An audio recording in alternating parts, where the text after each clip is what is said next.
Welcome to Creekside Chats with successful multifamily real estate investors. Dr. Allen chats with successful investors exploring their journey from setback to triumph. Through this window, we glimpse the truths that inspire our guests to invest abundantly and flourish in all areas of life. And now your host, Dr. Allen. Welcome to Creekside Chats with successful multifamily real estate investors. I'm your host, Dr. Allen. Today's guest has 30 years' experience in various aspects of the real estate industry. His range of experience includes almost every facet of the real estate industry, including real estate brokerage, landlord, rehabber, fix and flips, loan officer, credit repair, investor, mentor, building and land development, and note investing. He enjoys teaching and coaching individuals how to build and implement their investment strategies. Welcome to the show, Dave Franecki. Let's talk about, let's go back to your childhood. And if you can think of a formative time in your life that, of course, at the time you probably didn't think of it as formative, but as you look back on it, you go, yeah, that was really a significant time in my life. And childhood and your formative years, that could be anywhere from 1 to 50. So whatever you think of as one of your most formative experiences. Probably as I was in college and ensuing just after that, I went to school at the University of Cincinnati, and I quickly found that school wasn't for me, but I fell into fraternity life. Now, fraternity life, yeah, it was partying and all that, but more it was personal development, managing the fraternity house, interacting with the other fraternity brothers. That was extremely formative in terms of giving me the confidence in defining who I was.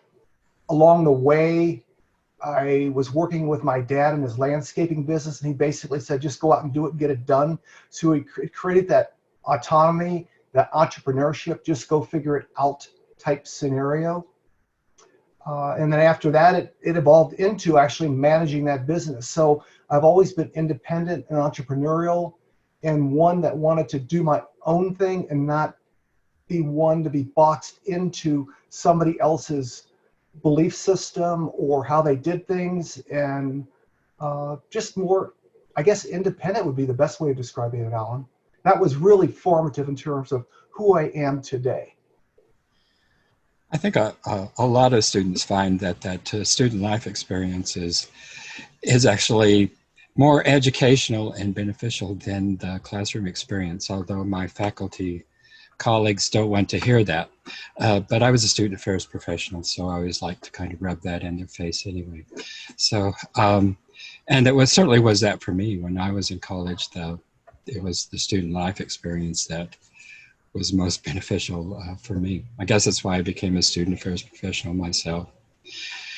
Well, Dave, talk to us a little bit here about there are always choices to be made in life. And if you could think back to a time in your life when you came to a major fork in the road, and tell us about that fork in the road and why it is you made the decision you made when you came to that fork. Sure. This would have been in the early 80s, specifically probably 81, 82. And as I had mentioned, I was working with my dad in the landscaping business, and he wanted to have a buyout. And the numbers just didn't work. I said, Dad, it's just not there.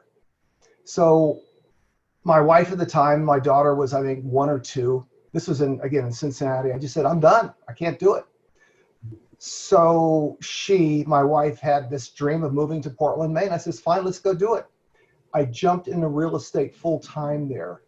And that evolution from being a contractor to a real estate agent, and then I found a piece of dirt that she had suggested that we look at that had a house and 23 acres on.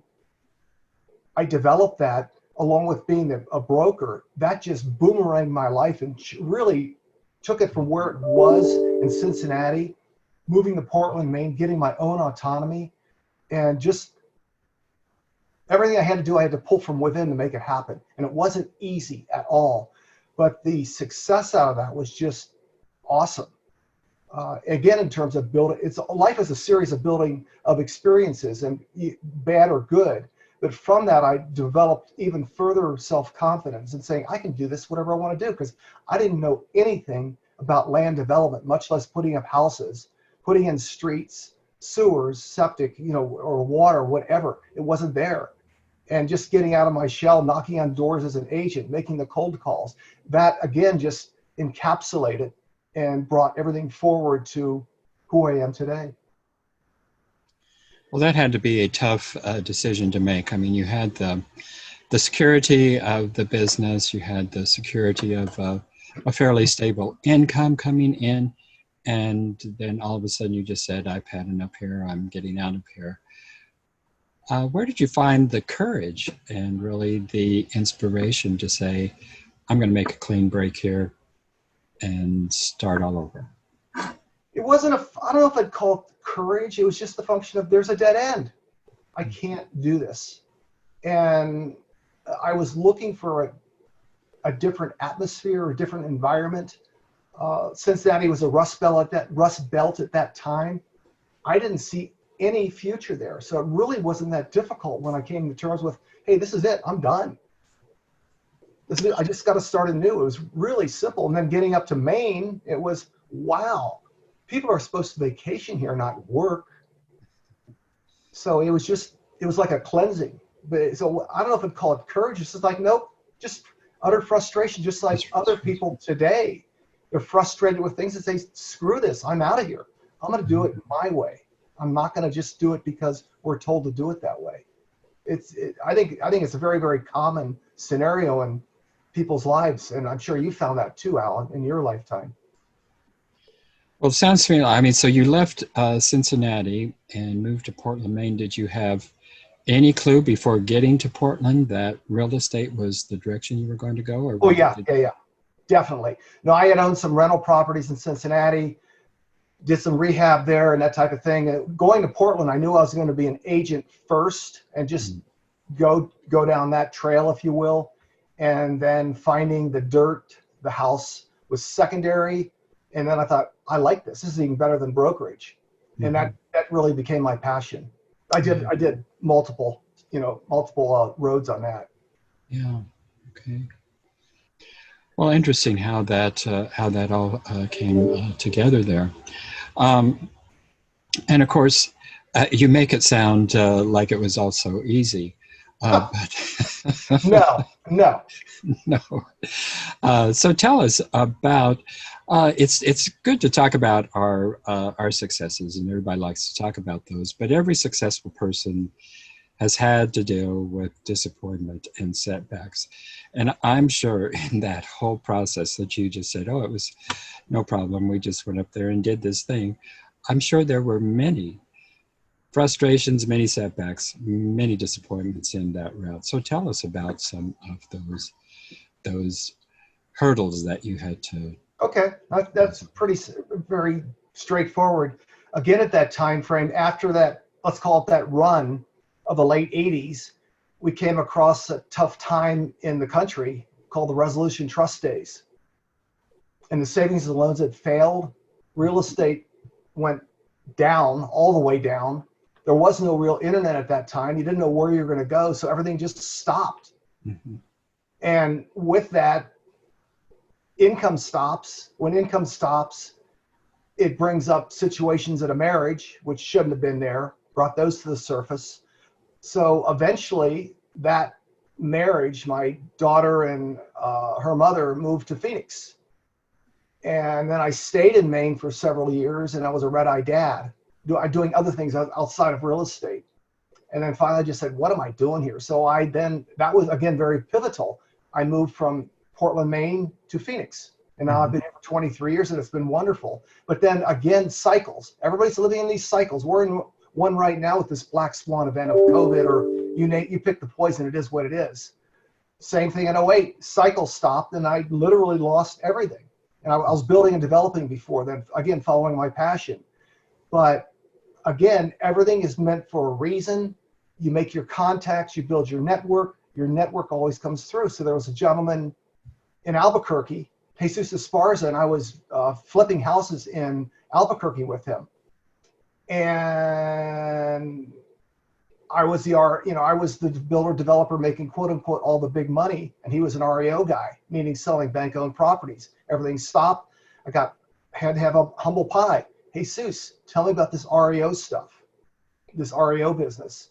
He got me in the back door, and then I took off on that particular run until I got into the note business now, meaning I was an REO agent, sold well over 900 properties, and it was a wonderful experience. But again, you get your highs and you get your lows. Well, I think that's very common for entrepreneurs in no matter what field they're in. Mm-hmm.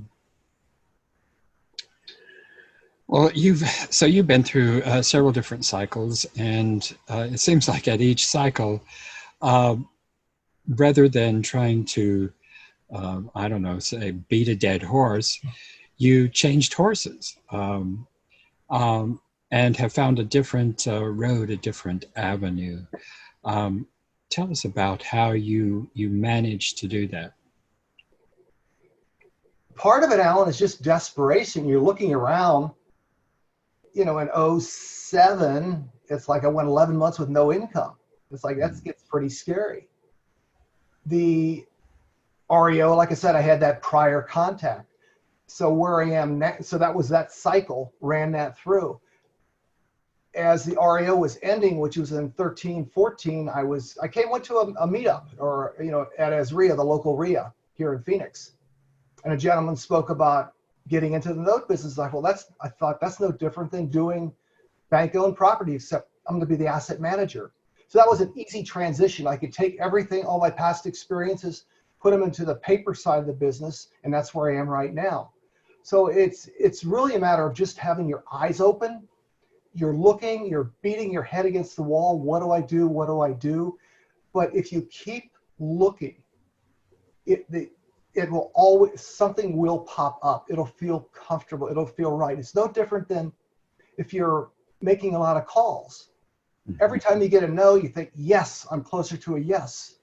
So it's the same scenario. You just have to keep looking, moving the pages, moving through the chapters, and things will show up in time. It'll feel right. Well, you mentioned that aspect of not having an income for 13 years. I know when I found myself in situations like that the insecurities really start setting in. And my tendency is to just withdraw and to shut down. And so it's very difficult when I find myself in insecure situations to get up and get motivated. Did you experience some of that? Or? Which day?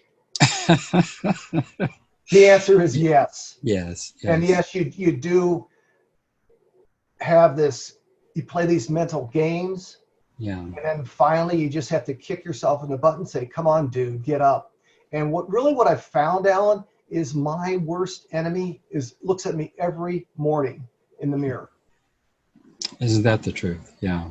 And then if you look further, look in your wallet. If there's not much there, if that doesn't motivate you, nothing will. So you just have to keep going. And yes, it's a bear. It really is. But it is what it is. But in other words, are you going to be defined by that event? Or are you going to define who you are and where you're going to go? And that's really what it comes down to. And it really in anything in life. And just like with the last downturn and then another, let's call it a medical event, it's like, okay, what are you really here for? What are you doing? Yeah, when things are going good for me, it's pretty easy to get up, get out of bed. It's easy to look myself in the mirror on those days. But those days that I'm feeling the most insecure, that's when it's the most difficult to get up and kick myself in the rear and say, get going. Yep. But I mean, look at your background now behind you. Mm-hmm. It's a beautiful stream with woods. So behind me, I've got a picture of myself superimposed on a mountain in Sedona. I go out and hike. I clear my head. It gives me a chance to think and get rid of the cobwebs. You got to get out of the clutter to get clarity. Yeah, that's a good suggestion there. I was wondering how it is that you actually did that, because not only with those feelings of insecurity, um, there's extreme depression, and I don't know if you experience that, but I certainly have that tendency anyway. So it's very difficult to get up and get out. And I do this picture in my background is really not that far from where I live, and so I have easy access to Right. the woods and the mountains, and I've spent a lot of time there. And there's a lot of research that indicates that doing nothing but getting out into the forest is a healing experience. And yeah, they pulled me through a great deal of the time here. For those who are just tuning in today, my guest today is Dave Franecki, and he has 30 plus years experience in the real estate industry in all kinds of things: brokerage, landlording, rehabbing, fixing, flipping, loan officer, credit repair, and note investing. And he is a coach and a teacher, and he certainly has the background and experience to be that. Tell us, Dave, about what it is in your life that brings you your greatest meaning, and where is it you find purpose? Since 5 years ago, I was diagnosed with prostate cancer. So I beat that naturally, homeopathically. And that was more or less a meeting with myself saying, okay, what's really going on here in terms of what are you doing? I'm so type A, really, really driven. Just get out of my way. It's like, I'm going to do it. I don't care. And I did not have a lot of balance in my life. So that brings me to last night. I was spending time, I was at my daughter's house with her son, my grandson, and we were just playing on the floor. That is totally gratifying. My daughter says, oh, I remember you used to do that with me. Well, I don't even remember that. I was so involved with my day-to-day real estate stuff. So for me right now, it's my daughter and my grandson. And everything else is just kind of, it's there, but it's just not as important as it used to be. I think it's just a normal growth, life cycle type thing, or hopefully it is for a lot of people when you really find out what your true purpose is. Beyond that, working with other folks in the industry. If somebody pings me on my Capstone Capital site, I'll say, let's talk. I'll give them 15, 20 minutes of my time. You never know where it's going to go. But really what I like doing is sharing with them how they can improve their business and go from there. There's two gentlemen in South Bend, Indiana. And one of the two, I worked with his brother. He was selling some assets for me up there, by Notre Dame. And we've maintained a relationship. So I called him about 6 weeks ago. And we're just having a general conversation. So these guys are maybe in their late 20s, early 30s. So it's the conversation's evolving. I'm giving them some ideas of how they can improve what they're doing. And they've got a really good business, not as competitive as Phoenix, but just sharing with them what they could do and how they can improve and what I've been learning about marketing even now. It's evolving into, I can help them, but I'm also able to, they're going to hire me on as a coach. That makes me feel good because I'm giving something back to them. And they can do things with what I know and grow their business. Yes, I'm getting paid, but between my son and granddaughter and coaching other people and helping them along the way, that really gives me the most satisfaction versus going out and just killing a deal and making your 50 or 60 grand. It's just a different animal, if you will. Well, Dave, we're coming to the end of our time here together. And I have one last question, and you may have already answered it, but we'll address it here again anyway. But before we get to that, tell our viewers and listeners how it is that they can get in touch with you. There's 3 ways.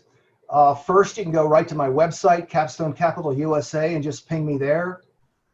That's a website, keyed into notes because I buy and sell performing notes across the country. So if you're building your IRA or you're looking for that type of asset, that would be the place to go. You can call me directly on my cell phone at 480-232-5477. Or alternatively, you can email me at dave@davefranecki.com. That's FRANECKI. And that'd be the best. 3 simple ways. And ping me, and I'd love to talk with you. Okay. Well, before I go into my last question here, tell us just a little bit about the note business. You said that it's a great place for people with IRAs, self-directed IRAs, to invest.